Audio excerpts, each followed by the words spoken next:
What's up, everybody? Welcome to Grow TV. I'm Stacy. And I'm Steve. Okay, Stace, I know you mentioned us trying new hobbies together, but this... Yes, trying a new hobby together will be so much fun. Okay, but if this is the hobby, I need to set expectations. First, I fold aggressively for function, not style, okay? Second, I need complete silence while I sort. Third, I will not, under any circumstance, attempt to match socks. I just can't do it.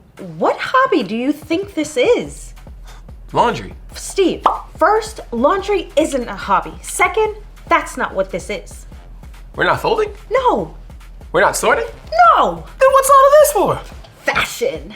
Oh. Wait, is fashion a hobby? Yes, fashion design is the hobby we're going to try out together right now by playing a game called Fashion Fast Forward. How do we play?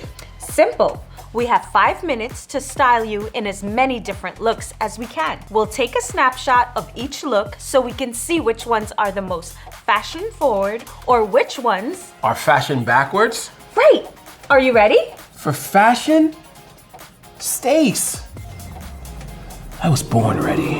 Okay, 5 minutes on the clock and go. And snapshot. New look incoming.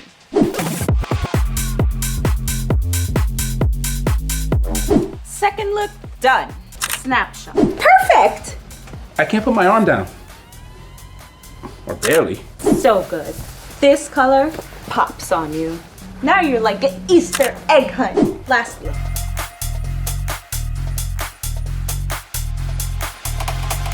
That was fun. Yeah. Let's check out our fashion fast forward looks. First look, second look, third look, fourth look, fifth look. That's when I realized I wasn't helping. I didn't do anything. You did all the work. I just stood there and wore the clothes. I actually felt like a clothes hanger. But Steve, you'll do the part that really makes the difference. You'll wear these fashion forward looks out into the world. From a pile of laundry on the desk to fashion icon. That might be kind of a stretch, but it kind of reminds me of when Jesus called his first followers. Question, Steve. Have you ever been doing something totally normal and then suddenly everything changes? Like you think it's a regular day and then it's not? That just happened. I thought I was just a human clothes hanger, but I discovered I was starting a fashion revolution. Yeah, but seriously, those kind of moments, ordinary day to extraordinary day, happens a lot in the Bible. That definitely happens in our story today from Matthew chapter 4. Jesus was traveling around helping others and teaching people about God's love. But Jesus never planned to do this alone. That's right. One day, Jesus was walking next to the Sea of Galilee. Out on the water were fishermen. Fishing's a hobby I don't want to try. Why not? What if a fish jumps up and slaps me in the face? Well, this wasn't a hobby for them. It was their everyday job.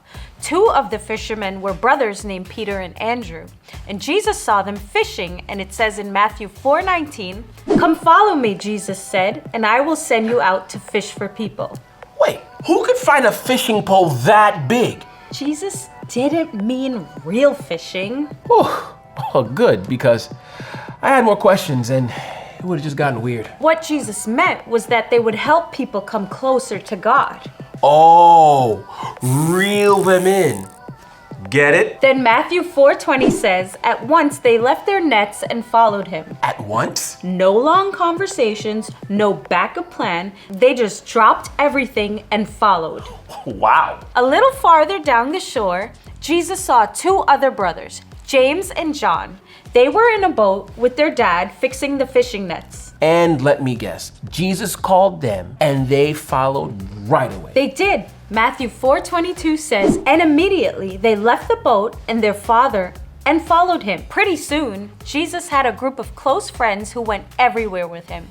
Team Jesus. Well, the Bible calls them disciples. That's a fancy word for Team Jesus. Jesus and his disciples traveled all over together. They watched Jesus heal people who were sick, help people who were hurting, and show God's love wherever he went. The disciples got to see all that up close? Yes, but not just see it. Jesus was getting them ready to actually do all the things he was doing. Whoa, so these fishermen will become healers, helpers, sharers of God's love to the world? They might have thought they were just fishermen, but Jesus saw more in them. Jesus gave them a bigger purpose. He saw them as people who can make a real difference. This is still how Jesus works. Jesus still invites regular people Kids included. to follow him and be part of what God is doing right where you are. Even when you don't feel special or don't feel like you have anything remarkable to give. That's not what Jesus sees when he looks at you. God made you to do big things even though you might not feel like it sometimes. You're made to make a difference. I was thinking, Jesus' disciples probably thought they'd be fishermen their whole lives. But that was before Jesus called them to follow him. They still could have said no. They could have been like, nah, I'm good. Fish sticks rule. See you later, Jesus. Yeah, I guess they could have, but they trusted that Jesus had a new purpose for them. And they trusted that they could make a difference. I think when I struggle or fail or feel like a human clothes hanger in a fast forward fashion show, that's when I doubt if what I do even matters. I hear you. It's easy to feel stuck when all we can see and feel are the things we can't do because we're young or we're quiet or we're still learning so much. The disciples probably felt that, but they said yes anyway. And so can we, just by showing up every day and choosing to follow Jesus by being kind, including people, and helping others when you see a need. These things make a bigger difference than you know. Yeah, the big difference you make might not be from one big decision, but a lot of small, consistent decisions every day. Ooh, like this. People might not start wearing boas and cowboy hats right away. Eventually, it will make a difference. That's nice. Just illustrating the point that we don't have to try to make a difference alone. Jesus gathered a team. Team Jesus. When you feel stuck or like you're not making a difference, look around you for friends who are trying to follow Jesus too. How can you help each other stay on track? When you notice something that isn't fair or kind at school, in your neighborhoods, or with your friends, what's one small thing you can do to help? Maybe it's including someone, speaking up, or helping to fix a problem.